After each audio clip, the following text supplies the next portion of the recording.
SSC का जो notification है वो आउट हो गया था कल। इतनी देर के अंदर कितनी जल्दी क्वेश्चन को सोल्व करा, क्योंकि 15 मिनट के अंदर 25 क्वेश्चन को सोल्व करना is very very very big thing, है ना। क्योंकि बैंकिंग के अंदर भी यही होता है कि आपकी स्पीड कितनी है वो मैटर करती है।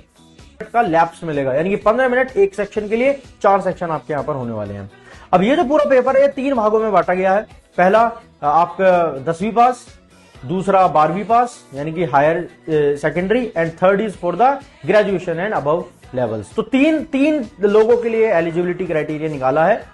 अब अगर मैं खाली फार्मेसी की बात करता हूं, बीएसपी का बच्चा एलिजिबल है, यानी कि डिप्लोमा इन होम्योपैथी का बच्चा है, या फिर जिसने सर्टिफिकेशन कोर्स कर रखा हो 1 साल का किसी भी रिकॉग्नाइज इंस्टीट्यूशन से फॉर द होम्योपैथी। ठीक है, तो ये पूरी की पूरी कहानी है होम्योपैथी वाली की। ठीक है, फार्मासिस्ट कम क्लर्क दिखेगा, तो यहां पर आ जाता है, तो यहां पर आपको दिखेगा 10+2 यानी कि आपका 12वीं पास बच्चा होना चाहिए और डिप्लोमा इन फार्मेसी होना चाहिए। यहां पर बी फार्म बच्चा एलिजिबल नहीं है।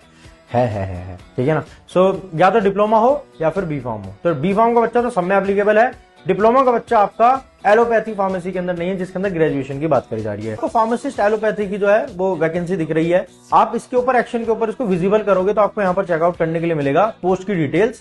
देन यहाँ पर एजुकेशन डिटेल्स दिखाई देगी आपको, बैचलर डिग्री इन फार्मेसी, यानी कि डिप्लोमा का बच्चा नहीं है, बी फार्म का बच्चा एलिजिबल है एलोपैथी का फ्रॉम सेंट्रल गवर्नमेंट और स्टेट गवर्नमेंट रिकॉग्नाइजेशन यूनिवर्सिटी और इंस्टीट्यूट। दूसरी बात, डॉक्टर ऑफ फार्मेसी यानी कि आपका फार्म डी जिसको आप कहते हो, वो भी बच्चा इसके लिए एलिजिबल हो जाता है। ठीक है, लेकिन एक बात क्या है, रजिस्टर्ड फार्मासिस्ट आप होने चाहिए। जो बच्चे काफी ज्यादा क्वेश्चन पूछ रहे थे कि अगर मेरा 4th ईयर में हूं या मेरा रिजल्ट आ चुका है, मेरा भी रजिस्ट्रेशन नहीं हुआ है, तो वो बच्चा एप्लीकेबल नहीं है।